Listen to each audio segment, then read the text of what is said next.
Good evening YouTube, Sid here. Hope everybody's doing well. Thank you for choosing to watch the video. I felt compelled to do a video. It's probably I'm going to get into a few things about how my upgrade went from my old PC to my new one. So I've gone from an i7 4790K plus 1070 to an AMD 7800X3D plus 4090. My old PC was about 8-9 years old. Chewing upgrade. I was fortunate enough to be able to spend the cash on my new setup, and yeah, I want to do a video just to show the difference, and hopefully if anybody else is in the same position thinking about spending some serious cash, well, you know, what's it going to get you? So first and foremost, just to lay it on the line, my new PC, just for the rig itself, excluding the two 4K monitors, was about £3,500. So a serious investment. Very expensive, but when you look at the value to the cost to value ratio, I look at it that way and think, well, I spend a lot of my spare time in the simulator, and I wanted to get a PC that gives me longevity in terms of not having to upgrade you know, year on year, which I think this PC does, but also give me the best performance that I can get running at 4K. So here we are. I spawned in at JFK, Ini Builds JFK, probably one of the heaviest sceneries in the simulator, I would say. Certainly up there with their Ini Builds Heathrow. You can see straight away I've got the frames up in the corner. I'm getting 55 frames per second. I am in the Phoenix. It's over at the gate, which I'll take you to in a second. And again, the Phoenix is probably the most demanding aircraft, even after the V2 upgrade just recently. And I'm not going to say whether the frames are good, bad or whatever. I'm going to let you guys decide that. You can see it for yourself and you can make your own decisions. So I guess first thing is, you know, I've got everything on ultra. I'll take you through the settings in a minute. I've got everything whacked up. I'm using PSXT plus real traffic, which is a offline AI injector using FS LTL model matching liveries, and I've pretty much got everything at default settings in there, and at default it injects probably far too many aircraft, but I thought I'd leave it at default just for the purpose of the video. Now if I give you an idea of how much traffic there is around, I'll jump into little nav map, a great little program. You will see, first of all, I've got the Henrik Nielsen, I think it is, traffic with all the boats and the ships, and of course New York being a busy harbour, you can see all of the boats that are spawned in. And if I zoom into the airport, you can see just visually, it's a great way for you to see it, how much traffic there is. It's a crazy amount of traffic there.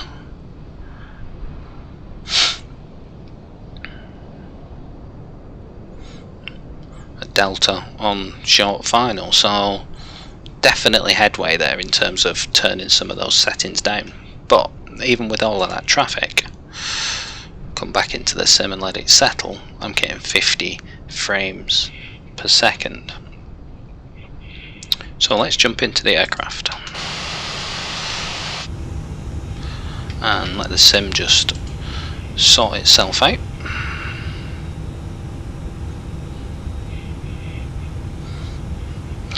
There we go, and as you can see, I'm in the Phoenix. I've got it all ready. I'm in a ready state even though I'm at the gate, because I wanted all the screens to be on and everything like that. I'm getting 48 frames per second. Let me take you into my settings. So I'm running at 4K TAA. I find with DLSS on, all the screens are blurry, all the NDs and the PFDs, and it's just not ideal. I'll talk a little bit more about that in a second. I've got frame generation on, and if you didn't know what that is, that basically doubles your frames, which is an absolute game changer if you ask me. DX12, which is needed to use the frame generation and all that lovely stuff. I've got terrain level of detail at 200, ultra settings 200 for the objects level of detail.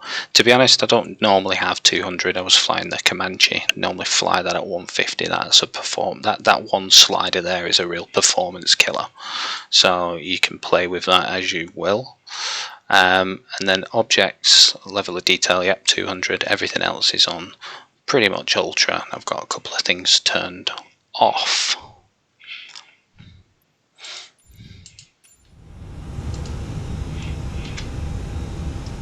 So back in the cockpit, what you will notice, and what I have noticed, is there's a well, look at the screens first and foremost. When I pan, look at them shimmering, stop, shimmer, stop, shimmer, stop. Now I can fix that by putting DLSS on, which is fine. When I pan, it doesn't shimmer, but what does shimmer is when the needles and the numbers start to move and the ND starts to turn, everything just looks really blurry and weird. So that's just something that I've sort of started to ignore, to be honest, because you know, I'm not panning around like that when I'm in flight a lot of the time, and it's not really an issue. So let's talk about frame generation a little bit, because I think this is a really interesting point. So you can see that I'm getting 48 frames. Now if I just take my mouse and move it across to my other screen, it simulates frame generation being switched off, because it only works when the monitor, the mouse or the screen is in focus, if that makes sense. So look, if I click off, look in the top left there now, I'm only getting 25 frames per second. That's what would happen if I turned it off in the settings. Back on again. Let it settle, 49, back off, look at the top left there, 25 frames per second, and then back on again. Now, you know, is that what? Bearing in mind I've got probably the best graphics card on the market. I've spent £3,500 on this PC, and if frame generation wasn't a thing, I'd be getting 25 frames per second.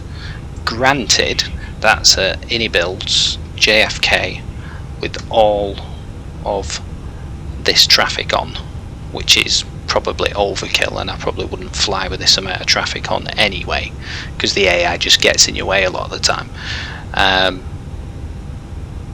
But the beauty of frame generation is I can have my cake and eat it, because I can be getting 49, 50 frames per second. Now this is on the ground. Once I take off and I sort of climb out the immediate area, and the traffic are no longer spawned at the airport, you know, it's going up 50, 60 plus, and at cruise I can be anywhere at about 110 frames per second. Now I don't want this to turn into a frames per second sort of video, even though I'm talking about it a lot, but you know, I used to fly my old rig, which was the i7 4970K and 1070, and in the Phoenix, in this scenario, it was not be playable at all. I'd probably be getting about 15 frames per second now. And on short final, which is where it counts, you know, coming in, hitting the glide slope, you want decent frames, it would be a stutterfest. In this scenario, even with all this traffic, I will be getting probably anywhere between 40 and 55 frames, which is just mental. And bear in mind, I've got everything switched on, all the settings, all the bells and whistles. I do have mileage to reduce some of the overhead to increase performance as well. Let's jump out of the aircraft again. Let's let it settle a little bit.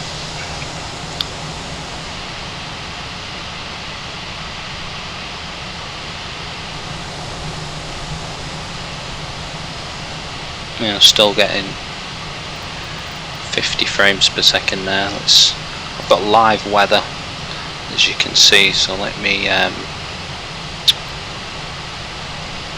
change the time of day. Let me go to evening.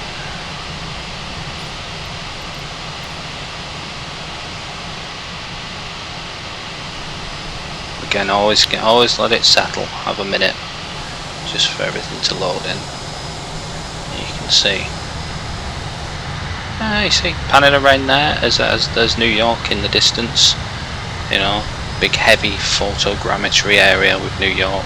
You can see it's loaded in. That won't be fully loaded. But that horrible melted building look that you get, but still with the skyscrapers in the distance there, we're still getting 48 frames per second. And let's jump back in night time.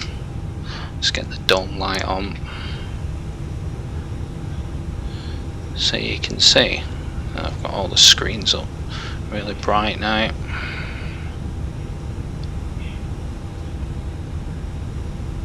You know, and this is the worst it's gonna get.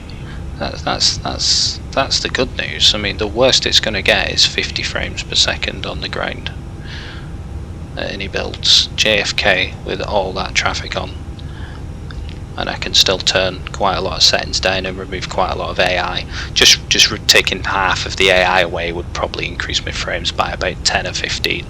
AI is, without a shadow of a doubt, one of the biggest frame killers as well. If you want to bring your system to its knees, just put a load of AI aircraft in there. So there you go. That's back out on the drone view at night, and again 50 frames per second. Now the thing is, when I pan around, I've probably got it on a bit too quick there. Let me just slow it down just a little bit.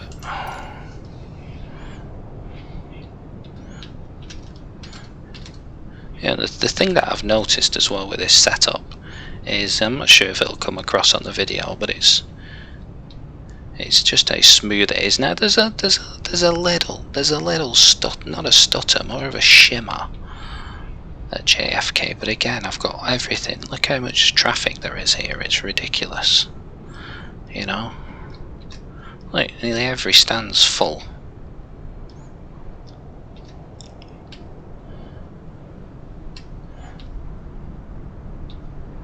You can see the AI, and this is at 4K as well, guys. This is 4K, right? You know, which again, I could run it at 1440p, but after looking at 4K for a couple of months, I've had my new build now a couple of months, even going down to 1440p hurts my eyes. I'm not quite sure I can do it, because it's just crisp. It really is. And coming into land,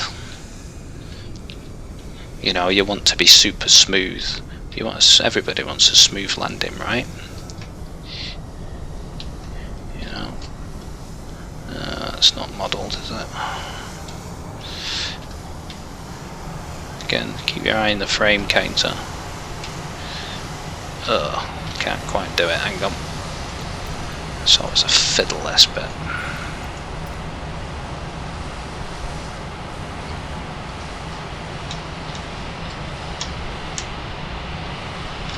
You know, 50 frames per second in here.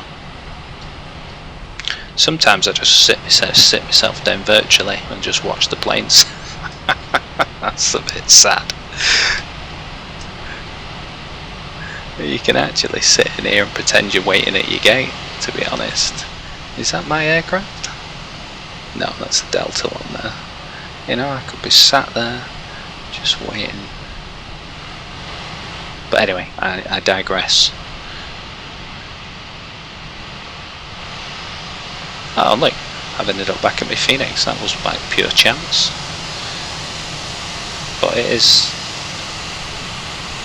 an absolute quantum leap. Right, Let me spawn on the runway. You need to stop the engines to request ground services. Oh, I can't, can I? Right, sorry, that's GSX. Can I do that? Let me just...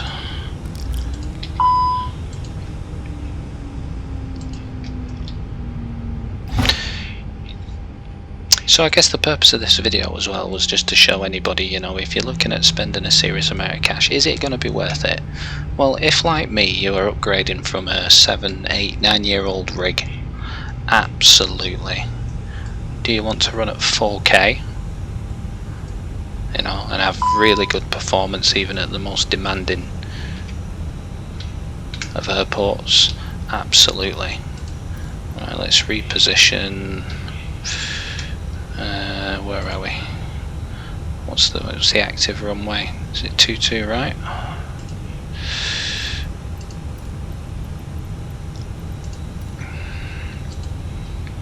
Let's get out on the runway. Let's have a look at the frames. Yeah, again.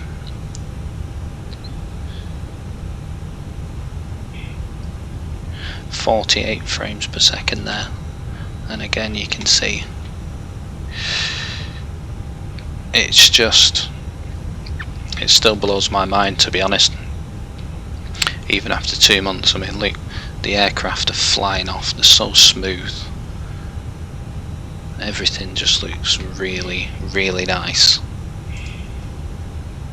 So I think for the next video, what I might do is actually come in and do a landing, and then you can see, I mean, like, there's traffic everywhere, like, it's beautiful.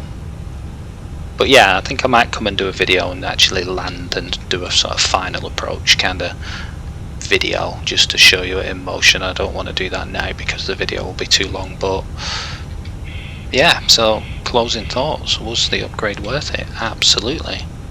Was the missus happy that I spent £3,500 on a PC? Absolutely not. But again, it's the value, the cost to value ratio. You know, I'm going to be spending hours and hours and hours and hours in this, and over years the cost of value is actually going to diminish, and you know, it's going to be negligible at the end of the day. So thanks for tuning in. Hopefully this gave any of you the sort of momentum or the push to go out and splash some cash. But absolutely 7800X 3D plus 4090, absolute game changer for Microsoft Flight Sim. Thanks for tuning in.